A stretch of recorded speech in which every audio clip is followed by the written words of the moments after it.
اگر بخواهی که در نظر خدا، در نظر خلق خدا عزیز شوی، محترم شوی، امروز در فکر خیانتی همدیگر نباش، در فکر ضرر و زیان همدیگر نباش.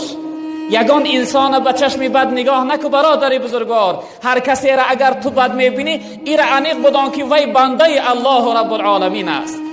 این را انیق بدان که شخصیت را بدبینی داری که خیلی صاحب بزرگواری دارد الله رب العالمین، خیلی گناه بزرگ داری.